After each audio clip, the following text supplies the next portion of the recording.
So, and it's harder for creatives, in my opinion, from my experience, because we we we thrive on different ideas and different things. And yes, I can do that, I can do that, I can do that. But channeling that energy is very important.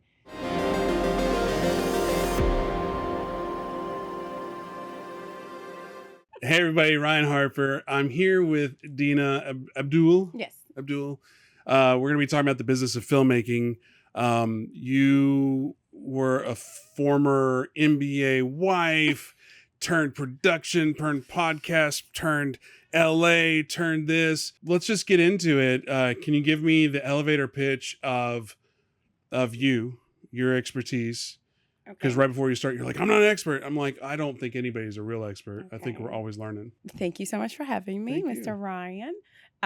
My name is Deena Abdul, and I have actually recently relocated back to Dallas from Los Angeles. I've had the pleasure to sign on a lot of different productions, so that's been great.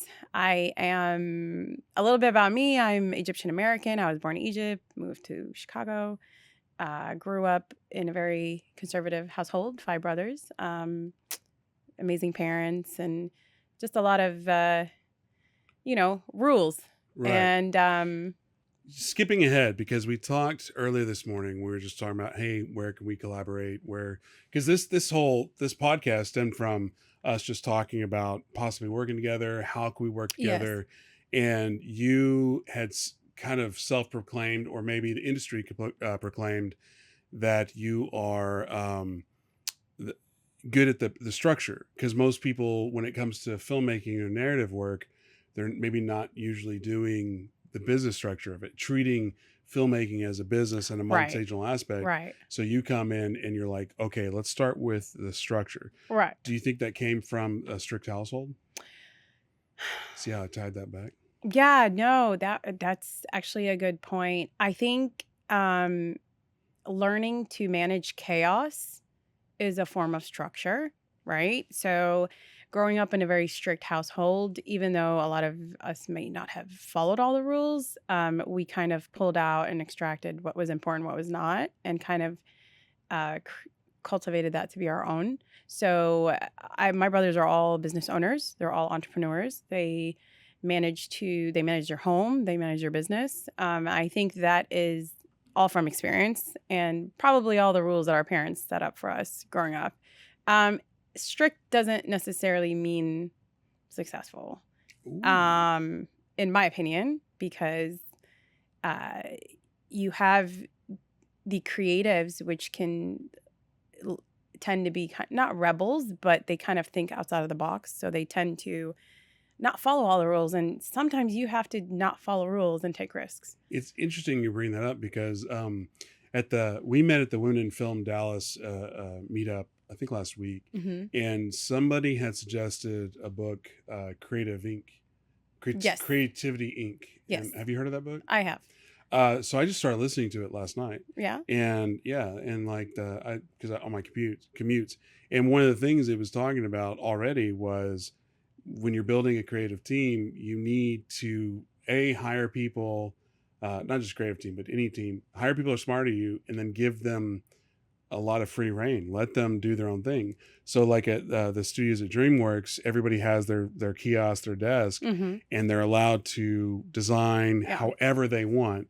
So you have some crazy elaborate desk space. Yeah. Now in a corporate world, that would never go because it's like you need to be presentable, Right. you So know? there's twofold. It's twofold when it comes to production. So when I came here from LA, so LA has a simple structure. People are hired to come in, do their job, and they leave. Right. There's really no negotiation space. Like especially like think about big productions. There's budgets that are set out. Time. Think of time. When you're on set, your call time is specific, and we take it all the way down to minutes. That's structure. So you treat that as a simple guide. When you overall when you look at an entire production, there's pre-production, production, and there's post-production. Each segment of that has its own little tiny pieces that have to be in order. Um, just because we're working with creatives, they can still come in and have their creative space. But at the end of the day, you're going to be led by a director.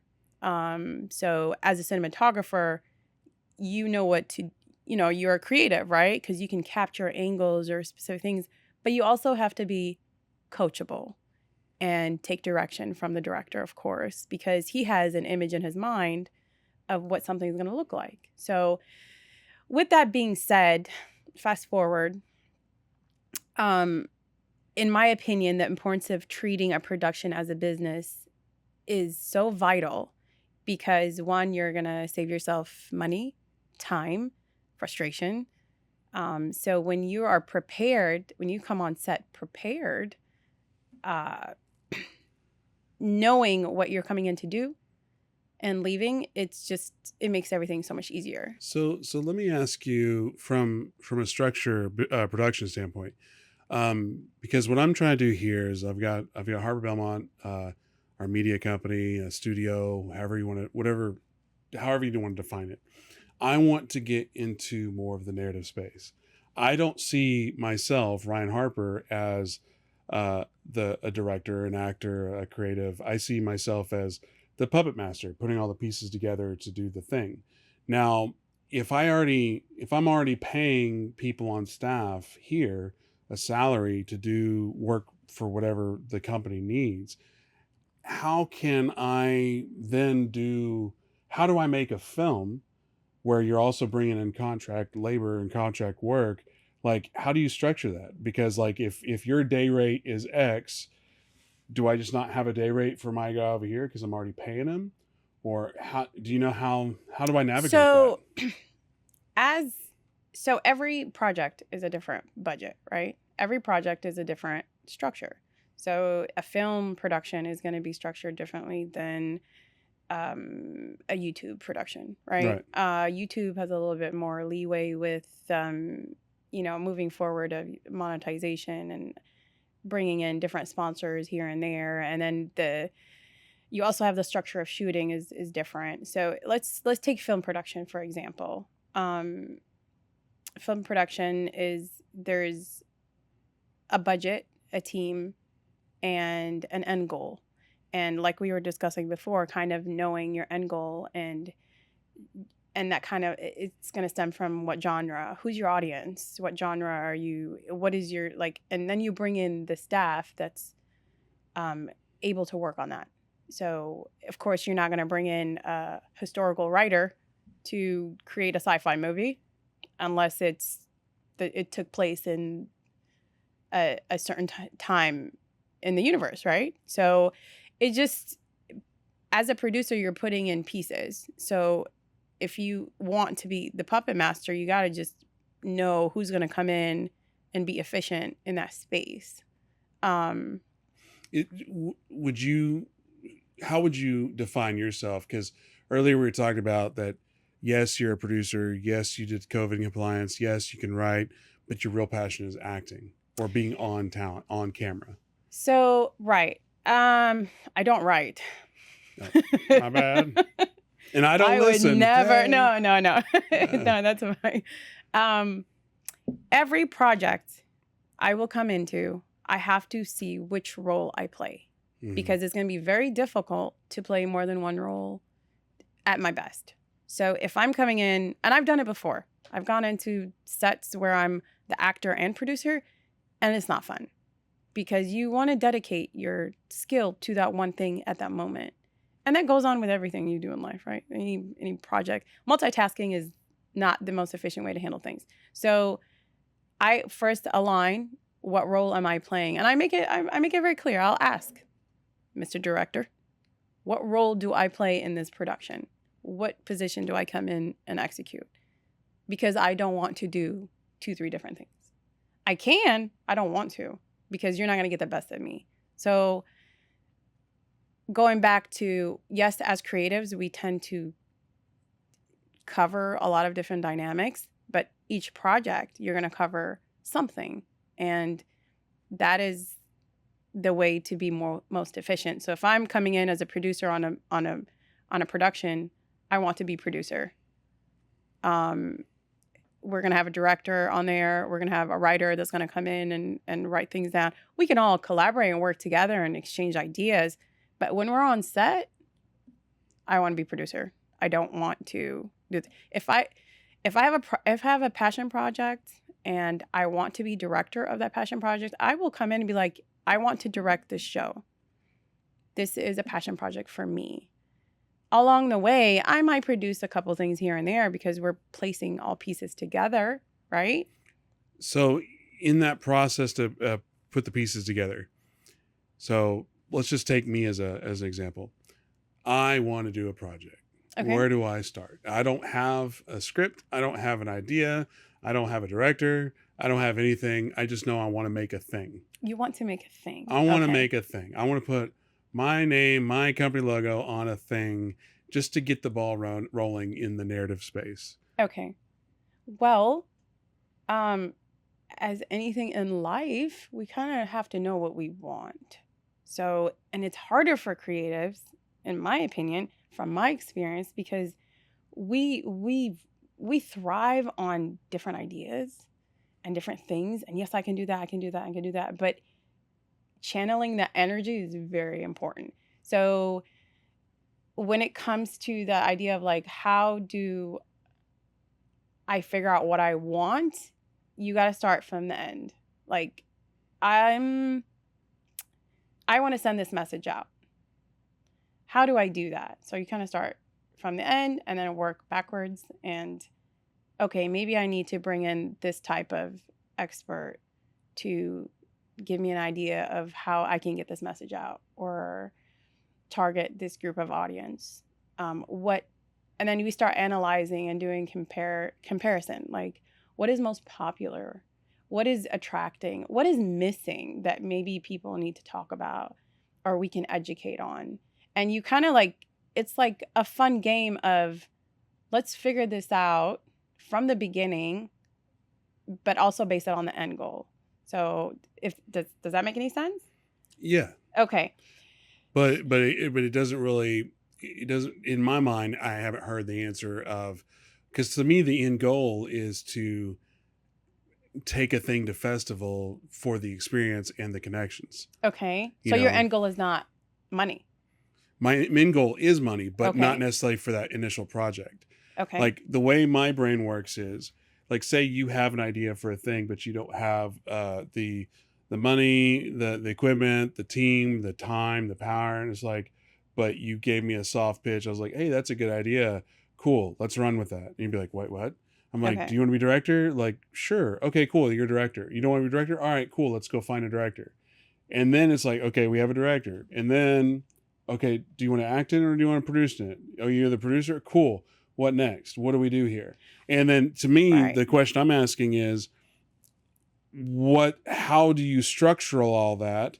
Are these paid positions? Is this voluntary positions? If it is voluntary positions, is it like, hey, you'll get credit, you'll get your reel, but you'll also get, there's most likely not going to be a back end, but if there is, you'll get a point or something. Like, how do you structure all that? So so we're going to go back to knowing what you want. So my personality, I'm an Aries, by the way. So I'm a bull. Like, I will literally come up with an idea and just go. Right. And what I've learned from my mentors is I need 3 different types of people in my circle to not tame my bull, but to help me get my bull to the finish line. And there's strengths that I don't have that I have to find someone who's aligned in the project that has that strength. So for example, accounting, that's not my strength, but I know this production and this idea, this pitch is going to cost money. So let me go find a good person who's good with money to sit down and create a budget for this production. Then also you have to have in your circle for that team the emotional, more in tune with the world. Okay. So what they tend to do is base their need and desire of what they want to see. And they're vital. A lot of people don't realize that that type of personality, that type of person is very important for your team, because they're always going to come at you and say, do we really need to send this out? Does this really make sense to the audience? I'm not feeling it. Does that make sense? And then the fourth person is the execution from beginning to end. And they're more of like analysis, data. Think of someone who does data, and they kind of help you structure like, well, based on this, we shouldn't do this, numbers wise or action wise or time wise, if that makes sense. So having a good team that's aligned is so important for any project, whether it's in your business or a production or just like something you want to create at home. You're going to have to find a team that's understanding and coming in to kind of balance your type of personality. So the most important thing is I learned who I was in the process, and I'm okay with it. I have to accept who I am with what I do. And I am a bull. I am intense. I'm just like, I'm going to go get it. I'm going to go figure it out. But what I learned was, in order for me to figure something out, I have to have a good team to help me figure it out. I couldn't do it by myself. And that's just the reality of it, is having a good team. Think of your team of staff. You have your editor, you have your writer, you have your cinematographer, right? It's a team. So it's the same thing. It's so simple. I think people complicate things, where it's just such a simple process. So did that answer the question a little bit? Well, yes and no, because like the team aspect, I mean, we talk about in business all the time of like, even here, the Harper Belmont, we're building a company. When you're building a company, whether it be technology or what we're doing here, at the end of the day, you're building a group of people, and the company itself is the people. The company is not the product. So like, and when I say building a company in terms of like selling, Right. maybe as an owner and I want Right. to exit event later.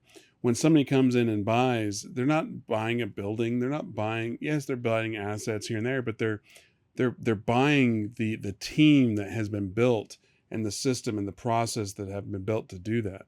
But, and I understand all that, but from the filmmaking standpoint, I still have to go down, like, cause I still haven't been able to find it on Google, like just the bare minimum roles. Like, okay, you need the director, the producer, the writer, and then the cinematographer, and then the PAs, the gaffers. And it's like, okay, but how and what do you pay everyone?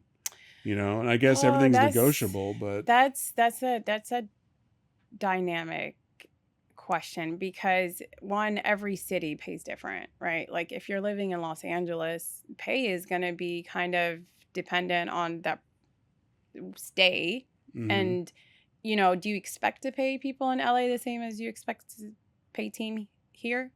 I've had staff on, I have like a crew on set for, say, a short film that got paid way less than people creatives here, which was very interesting to me. But again, it goes back to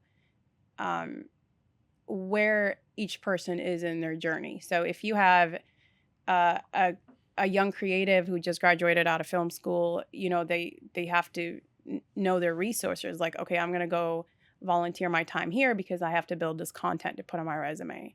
There's just certain projects that should be a good direction for you to start without expecting a huge amount of pay. But at the same time, knowing that you have to build this resume to get the space you want and the pay you want, that's in any business, right? So, and it's also twofold. So if you have a production and you don't have a strong budget, there's resources you could put. There's a media tech school to come in and pull students from. Right. Do you understand? So that goes back to the discussion in where what I'm hearing and the internal conversations I have with myself a lot is because I go to a lot of networking events, and especially in the creative space, and I get frustrated at times because I'm talking to the people that are wanting to do the business versus doing the business, and Mm, it's like, how do you navigate those waters? But that's in any industry vertical. But from just this short conversation, and I know you have to go soon. I apologize for no, no, my no, other you're meeting, fine. You're fine. but it wasn't. It was just for the camera. I don't Are you really. kicking me I don't out? really care. No, no, no. I was just kidding. But I think self discovery is huge. So like for me, Exactly. having conversations with anybody, with Sohail, with you, with Mark, with anybody on the team, like I think anybody that's like bullheaded in their thought process of this is my opinion, it'll never change. I think that's bad. Yeah. So just in this short conversation, what I'm getting to is, I talk about wanting to be professional and be a business all the time and trying to do the business of filmmaking, but yet mentally I'm stuck in this. How do I do this business as for free, or how do I do this project for free? How do I get it for free? It's like, well, if I want to do this, well, then I got to get out of that mindset altogether. Right. And then like, okay, what are standard rates? How can I pay somebody? What are those rates? And actually just, if I want to make a short film, I need to buck up and just, and not get volunteers. Cause if you get volunteers, you're getting volunteer work. Yeah, and you don't want And, that. and then Yeah. also if you're getting volunteers, you're getting volunteer work, but you're getting a passion project Right. versus an actual project. And that's the conversation I need to have with myself is, do I want to be business minded or do I want to be passion minded? Because the thing that frustrates me so much about the people I meet are they're so passion driven versus actually trying to make a business of it. So in my opinion, does that make sense? It does. It does.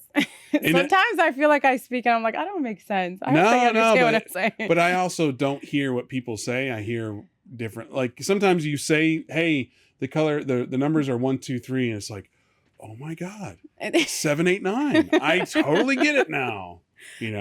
So going back to that is one, I am extremely guilty of what you're saying right now because I had to learn to challenge myself to not do things always out of passion. You can have your passion projects. That's fine.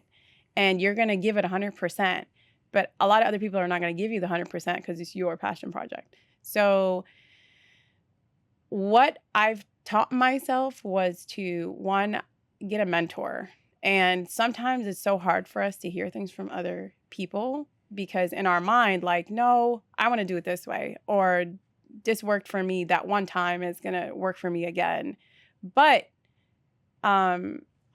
knowing that you always have to learn, first of all, business is ever changing, ever growing, and you have to be able to adapt. And that is one of the biggest secrets to life. Honestly, I'm not going to give anybody life advice but please, no, life skills by I can't Deena. save your life. Hi, my name is Deena. And this is your life skill. I don't know why you went to a Southern Belle, but no, it's just you being able to adapt on set, Yeah. in life, in business is one of the key things I had to learn because you can have a plan and something will get in the way. Well, it's the ability to pivot, and that's You have to pivot. Whether that's being small business or Yes. event planning or whatever you're trying to do. Yeah. But like that's what I talk to my team about a lot is like, especially when you're a small business, you have to be a speedboat, Right. because these larger institutions they become like the big oil tankers. Yes. Oil tankers take like 10 miles to stop. Yes.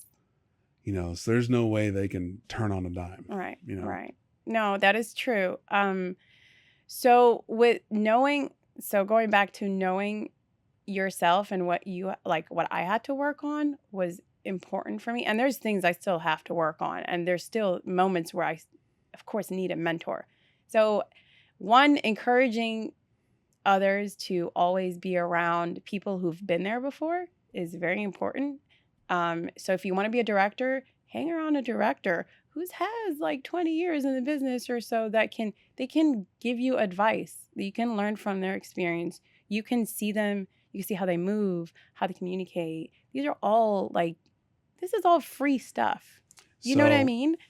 Yeah. And then what I'm hearing from you now, again, 1, 2, 3, 7, 8, 9 is I need to come up with a project, hire the key roles, but then also have interns that will do so you get the free labor that are doing like PA work, but they're also given that opportunity to learn, create their content. but the key players that are needed for that project is still a business minded focus. So I wouldn't recommend shortcuts on everything. Like, well, I was thinking more from talent scouting, because so like creating a platform for new and upcoming, whether it's designers or artists or whatever, that's so vital. So you're creating a platform for the new generation to come in, the younger team to come in and create and build on their stuff as well, because they need that first initial kick, right?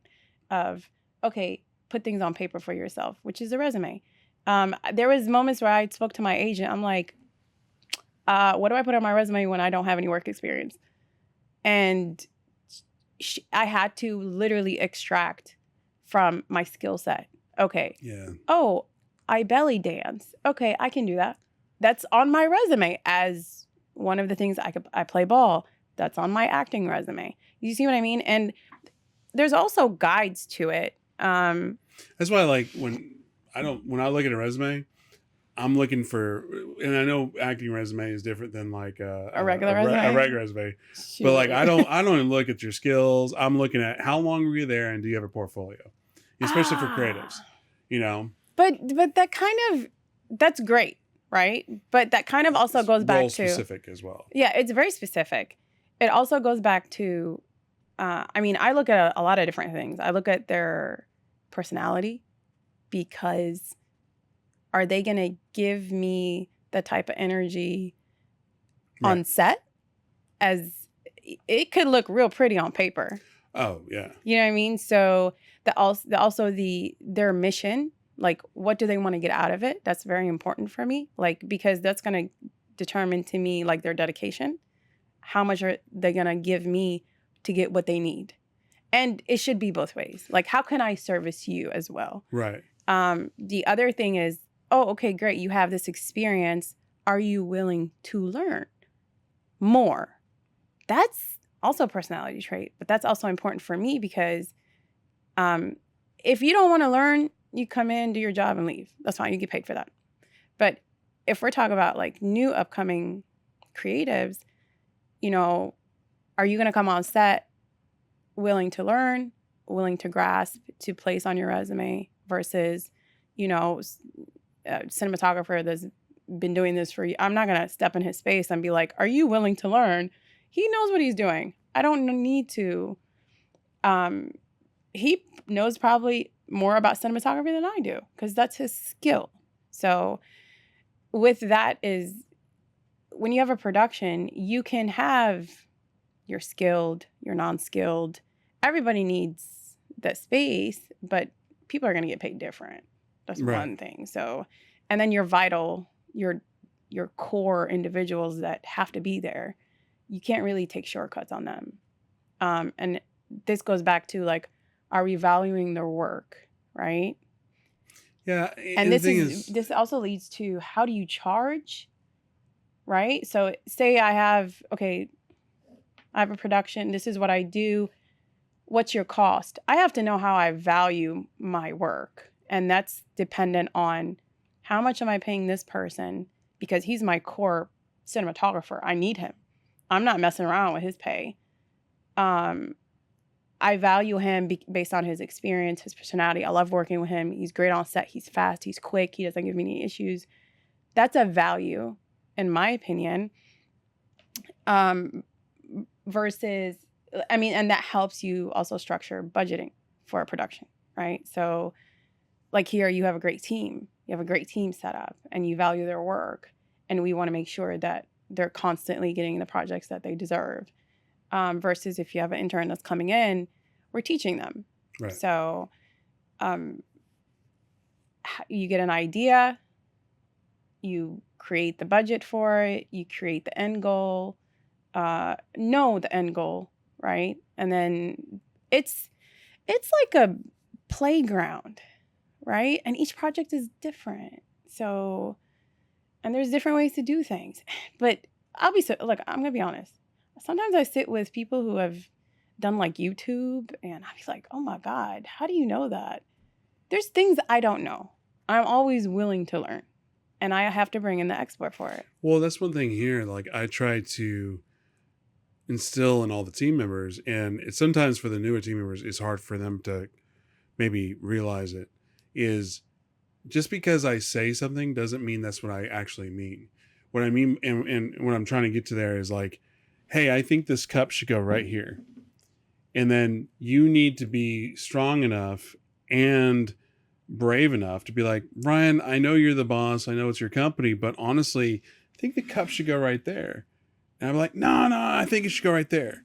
And this is where it comes in. You need to be like, I hear what you're saying, but the reason I think it should go over here is because X, Y, Z, 1, 2, 3, A, B, C. And I'd be like, yeah, you're right. Yeah. But most people, I mean, because it's just human nature for anyone to say, no, I like my idea better.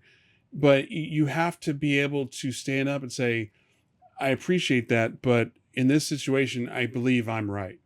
And I value that. And I hopefully, I'm not talking to my ass, hopefully everybody here feels that if they feel like their idea is better, stand up for it. Does that mean their idea is always better? Not necessarily. But if you can stand on 2 feet and tell me that you think your thing is, and it's not a better or worse, it's an alternative to whatever, but it could be better. I'm usually gonna get to defer to you. Like if you're the creative on the project, I defer to your creative judgment. You know, I said I want it this way, but you think it's that way, but I really want it this way, but you really want it that way. You're the one doing. You're the boots on the ground. I'm gonna go to you. Yeah. So, but you got to be that's brave. a learning. That's also a learning experience. Yeah. Like I had to learn that, and one of the best things a mentor ever said to me was, ask for what you want. Don't expect people to know what you want. If that makes if that's clear. So I learned to ask for what I want. This is what I want. This is my intention. This is what I need to get out of it. And I'm okay if that doesn't work for you.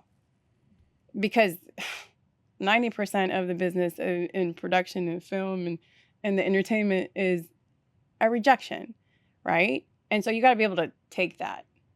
I like that, though. You got to be able to take rejection. I'm okay if that doesn't work for you. I'm okay with that. Yeah.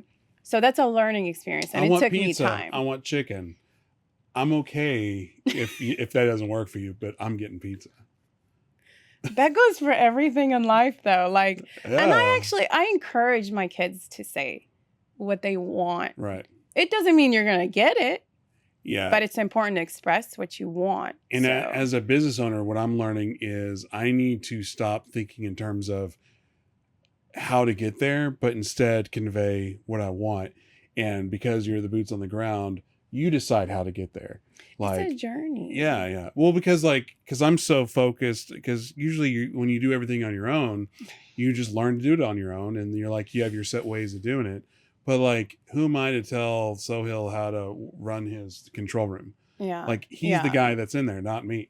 So I just need to tell him I want a podcast, and he can go in there and podcast. And it also gives them the creative space and freedom. And then they're able to grow in their dynamic, in their setup.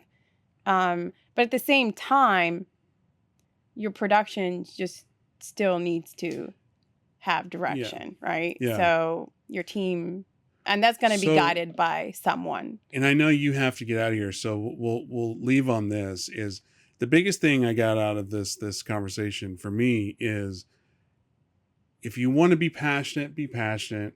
But if you want to be businessy, you got to be businessy. And even if you have a passion project that you want to be business, you still have to treat it as a business. Yeah. And like I've been wanting to do a thing for a year or 2 years, and everything that you see has been an effort to drive to be able to have the team, have the funds to do the thing, the growth. But I'm still thinking in terms of, well, I want to do a thing, but how do I do it with no budget and no money and no team? It's like, okay, well, then you just can't. You got to hold until there is money. You can always figure it out. You can do your passion, but learn how to maneuver it I as a have no business. passion. I doubt that. With all of this that's built, passion. you have passion.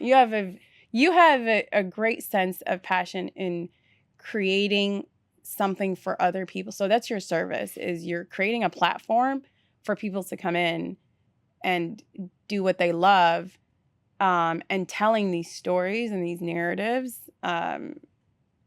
through your project. That's your passion. Well, we'll have to get you in here again to have like a longer extended, because I know This is a very very complicated I had discussion. to leave 20 minutes ago. No. And I feel It's all bad. good. Yeah, my son is like He's stranded. like, oh, he'll be Anyway. fine. Well, again, thank you so much. And Well, we'll thank you. drop all the socials and everywhere. But any parting thoughts on this conversation? Honestly, the biggest thing is make sure that you're doing what you love, and there's always ways to make money doing what you love. So you don't have to be a starving artist. Which we don't want to be. We don't want to be starving artists. But No, I haven't eaten in a week. and also just being authentic with just because if it's working out for someone else, it doesn't mean it can work for you. Yeah. I always tell everybody to be authentic all the time. So anyway, well, thank you so much. Thank you, Mr. Ryan. I'm sure Sohail will make it all pretty with the edits and the. I mean, I wasn't ready for a camera, but Dude, I love it. I love your hair. It's fun. Thanks. All right. Well, hey, thanks for joining us. I think that was fun. I enjoyed it. It was a little bit quicker than we normally do, but like I said, I got some really good points, at least for me. I hope the audience did too. Hey, we'll be back. At the end of the day, it's all about being selfish. Yes. Well, Ayn Rand, Sohail's favorite book writer, author. Hey, thanks for watching The Merge. We've got a ton more stuff for you to watch on YouTube, on Instagram, on TikTok, everywhere. Check us out.